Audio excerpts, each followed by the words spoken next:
Hello guys, শিকার কিচেনে আপনাদেরকে স্বাগত জানিয়ে আজকে নিয়ে এসেছি একটি দুর্দান্ত স্বাদের রেসিপি। আজকে আমি তৈরি করে দেখাবো চিড়ে দিয়ে দুধ পুলির রেসিপি। তবে চলুন আজকের এই রেসিপি শুরু করা যাক। ভিডিওটি প্রথম থেকে শেষ পর্যন্ত দেখার জন্য আপনাদের কাছে অনুরোধ রইল। আপনারা যদি আমার চ্যানেলে প্রথম এসে থাকেন এবং রেসিপিটি আপনাদের ভালো লেগে থাকে তো অবশ্যই চ্যানেলটিকে সাবস্ক্রাইব করে আমার পাশে থাকবেন নতুন নতুন রেসিপির জন্য। তবে চলুন আজকের এই চিড়ে দুধ পুলির রেসিপি শুরু করা যাক।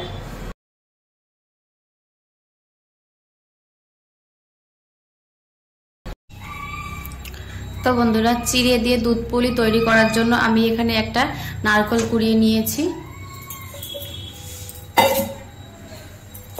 এবারে নারকেলের ভিতর দিয়ে দেব দুধ,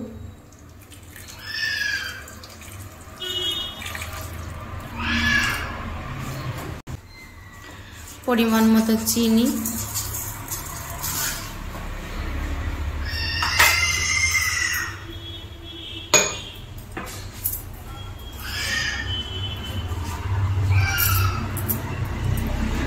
আর দিয়ে দেবো এলাচের দানা। এলাচের দানা বের করে একটু থেতো করে নিয়েছি।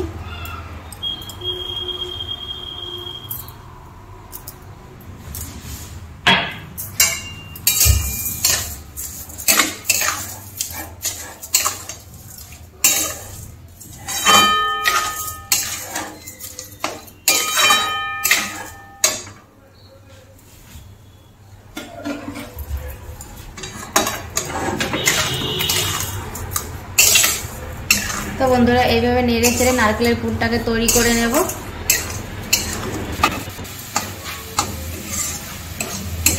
তো বন্ধুরা, চিনির থেকে যে জলটা গলেছিল সেটা অনেকটাই শুকিয়ে গেছে, দেখুন এই যে।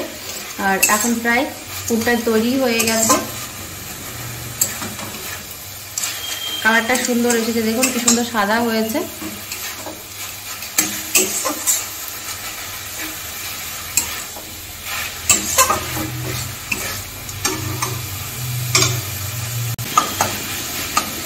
তো বন্ধুরা, আমার এখানে পুর তৈরি হয়ে গেছে।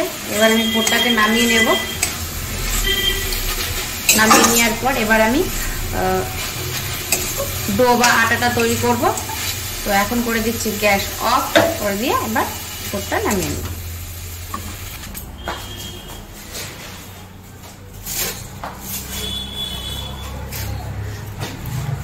তো বন্ধুরা, আমি যে আজকে দুধ পুলিটা তৈরি করব সেটার জন্য আমি নিয়েছি এই যে চিড়ে 2 কাপ মতো চিড়ে নেব।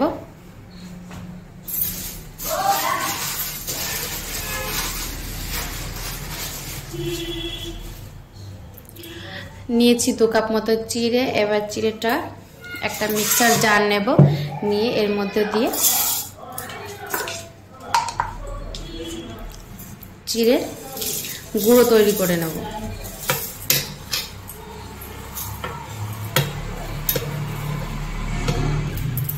তো এই যে চিড়ে আমি নিয়ে নিয়েছি। এবার চিড়েগুলো একটু গুঁড়ো করে নিয়ে দেখাচ্ছি আপনাদেরকে। তো বন্ধুরা, দেখুন এই যে কি সুন্দরভাবে চিড়ের গুঁড়ো তৈরি হয়ে গেছে। এবার আটাটা তৈরি করব বা ডোটা তৈরি করে নেব পুলি পিঠার জন্য। এটা সাইডে রেখে দিয়ে চলুন আটাটা তৈরি করে নিই। তো বন্ধুরা, ডো তৈরি করার জন্য আমি এখানে কড়াইতে দিয়ে দিচ্ছি জল।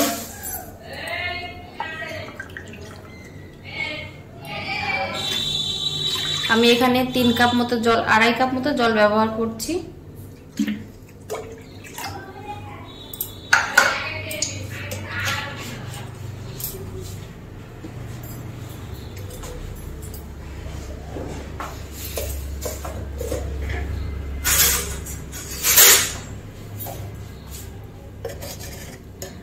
দিয়ে দেব পরিমাণ মতো লবণ,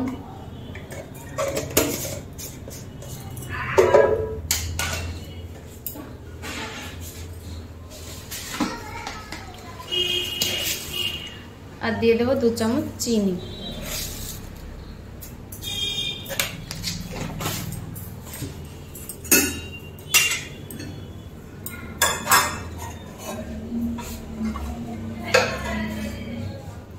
আর দিয়ে দেবো 1 চামচ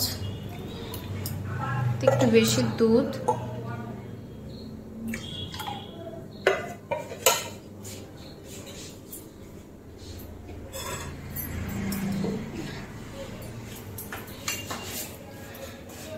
দিয়ে এবার দুধ জলটা ফোটার জন্য অপেক্ষা করব, তারপর এর মধ্যে চিড়ে গুঁড়োটা দিয়ে দেবো।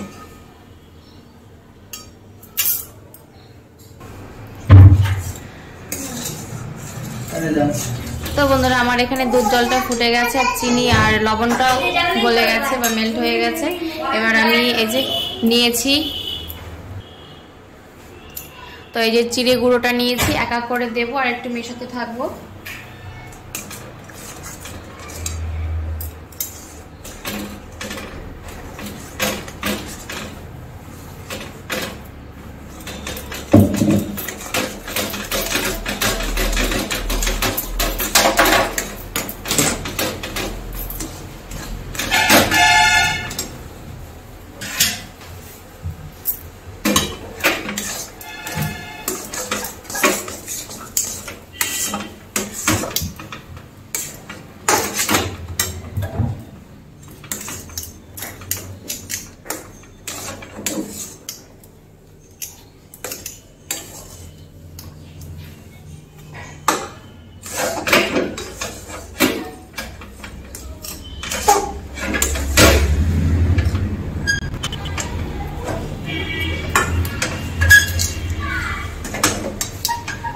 তো বন্ধুরা এখানে আমার ডোটা তৈরি হয়ে গেছে, আমি এখন গ্যাসটা অফ করে দেব।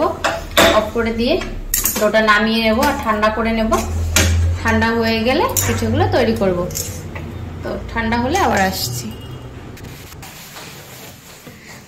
তো বন্ধুরা আমি এখানে এই চিড়ের যে আটাটা তৈরি করেছি সেটা আগে থেকে একটু গরম গরম অবস্থায় মেখে নিয়েছি, সেটা শুট করা হয়নি। তো এখানে মাখার সময় আমি একটুখানি হালকা করে ময়দা ব্যবহার করেছি, যেহেতু হাতে লেগে লেগে যাচ্ছিল। তো আটাটা আমার মাখা আছে। এখন এখান থেকে লেচি কেটে কেটে পিঠে তৈরি করে নেব। ছোট বড় যে কোনো সাইজ আপনারা তৈরি করতে পারেন। আর হাতে যেহেতু লেগে যাচ্ছে তার জন্য একটু ময়দা নিয়েছি।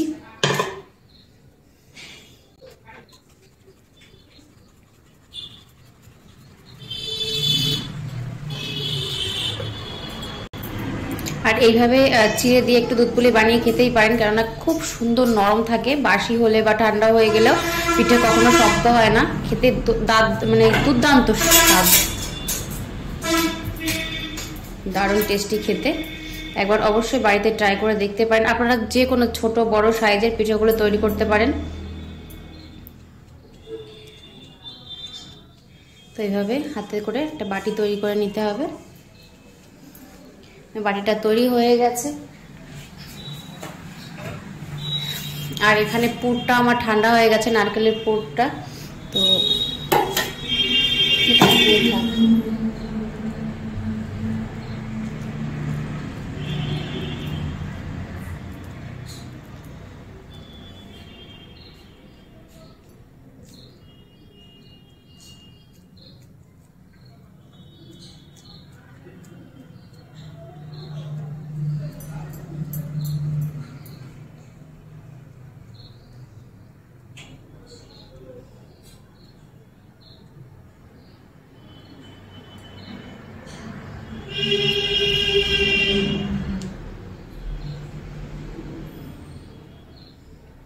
কোনো ডিজাইন করতে না চাইলে এইভাবে আপনারা পিঠেটা একটুখানি ভাঁজ করে দিলে এইভাবে পিঠে দেখুন তৈরি হয়ে যাবে।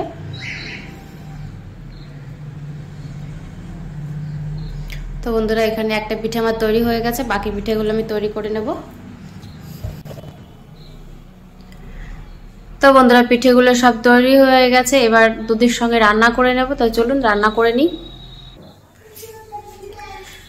তো বন্ধুরা পিঠে তো সব তৈরি হয়ে গেছে। এবার আমি একটা আলাদা প্যানে নিয়েছি, এখানে কড়াইতে 1 লিটার দুধটা ভালো করে আগের থেকে জাল দিয়ে নেওয়া ছিল। তো এখনো দুধটা ভালো করে গরম হয়ে গেছে।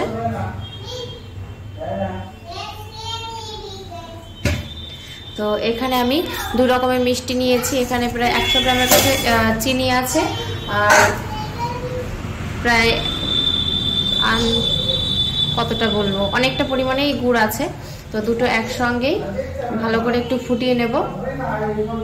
দুধ আর গুড়টা ভালো করে দুধের সঙ্গে মিশে গেলে তারপরে এর মধ্যে পিঠেগুলো অ্যাড করব। তা গুড়টা মানে মেল্ট হয়ে যাওয়ার পর আমি আপনাদেরকে দেখাচ্ছি।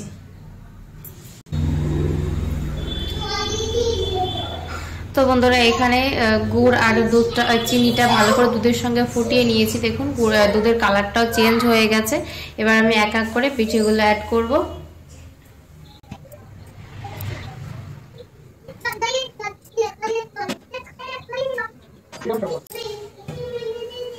অবশ্যই মাঝে মাঝে একটু হালকা হাতে পিঠেটাকে একটু নাড়াচাড়া করতে হবে। তো এইভাবে 10 থেকে 12 মিনিট ভালো করে পিঠেটাকে রান্না করে নেব। রান্না হওয়ার পর আপনাদেরকে দেখাচ্ছি। A few moments later. তো বন্ধুরা এখানে আমি এই যে দুধপুলি রান্না করেছি, এখানে আমার পুরো 12 মিনিট সময় লাগেনি। আমি এখানে 9 মিনিট ধরে পিঠেটাকে আমি রান্না করেছি, কারণ যেহেতু চিড়ের পিঠে তাই বেশি সময় লাগেনি, এমনি খুব নরম। তো 9 মিনিট হয়ে গেছে, পিঠেগুলো পুরো রেডি হয়ে গেছে। আপনারা দেখে নেবেন যে পিঠেটা কত তাড়াতাড়ি তৈরি হয়ে যায়। সিদ্ধ হয়ে গেলে নামিয়ে নেবেন। তো বন্ধুরা এখানে চিড়ে দুধপুলি রেডি হয়ে গেছে। ভিডিওটি ভালো লাগলে অবশ্যই লাইক, কমেন্ট এবং শেয়ার করবেন পরিজনদের কাছে। ভিডিওটি দেখার জন্য আপনাদেরকে অসংখ্য ধন্যবাদ।